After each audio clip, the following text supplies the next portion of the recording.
벤처라는 거친 바다를 항해하는 이들에게 2026년 한국 스타트업 투자는 금액은 늘었지만 투자 건수는 줄었습니다. 돈이 될 만한 딥테크, AI 기업에 뭉칫돈이 몰리는 현상 때문이죠. 특히 AI 반도체 분야가 투자를 주도하고 있습니다. 초기 투자는 줄고 프리-IPO 투자가 늘어나는 추세입니다. 자율주행, 로봇 같은 물리적 AI 분야 투자도 증가하고 있죠. 정부도 벤처 투자 제도를 개편하고 코스닥 시장 활성화에 힘쓰고 있습니다. 하지만 벤처 캐피털 평균 수익률이 10% 내외라는 사실 잊지 마세요. 벤처 성공은 정말 바늘구멍 통과하기만큼 어렵습니다. 학연, 지원도 여전히 투자에 영향을 미치고요. 그럼에도 불구하고 창업은 매력적인 도전입니다. 4명 투자자들의 담백한 대화를 기록한 벤처야설이란 책을 읽으면서 현장의 뜨거운 열기를 느꼈습니다. 물론 모든 이야기에 동의하는 건 아닙니다. 자금 조달에 대한 생각도 조금 다르죠. 이정성님의 벤처야설이란 책을 보면 도움이 될 내용들이 있습니다. 먼저 자금 조달 부분입니다. 가족, 지인, 공공기관 융자를 거쳐 VC로 가라고 하지만 저는 부채의 함정을 경계해야 한다고 생각합니다. 기보, 신보 융자는 시작부터 기업의 빚을 지게 만듭니다. 창업 초기엔 갚지 않아도 되는 정부 지원금을 확보하는 데 사활을 걸어야 합니다. 최대 5억 원까지 지원하는 창업 지원 자금, 팁스 프로그램처럼 초기 자본을 탄탄하게 하면서 부채의 부담을 줄이는 방법도 있죠.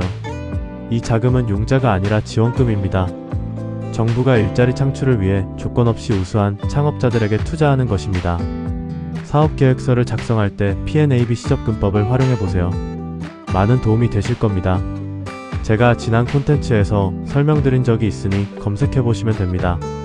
두 번째는 인재 확보입니다. 인재 확보 스타트업에게는 매우 어려운 요소입니다. 동문이나 지인들을 통해 먼저 노력해보세요.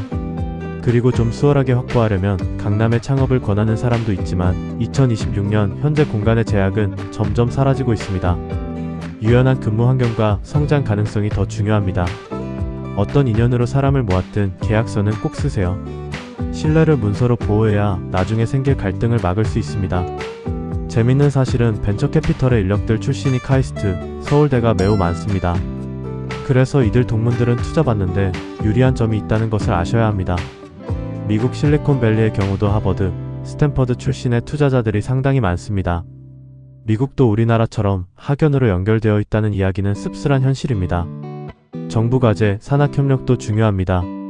교수님들과 교류하며 기술 개발 방향을 설정하고 지원을 끌어내는 건 여전히 유효합니다.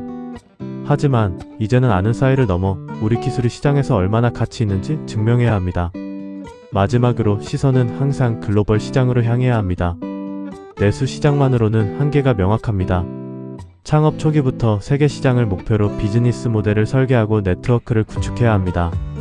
아이디어와 기술력만 있다면 한국보다 더 큰 기회가 열려 있습니다. 창업은 정답 없는 미로 찾기입니다. 다른 사람 조언이 안 맞을 수도 있고 좌절할 수도 있습니다. 하지만 현장 목소리에 귀 기울이고 트렌드를 쫓다 보면 여러분만의 빛나는 결실을 맺을 수 있을 겁니다. 세상은 변해도 창업가의 열정은 변하지 않습니다.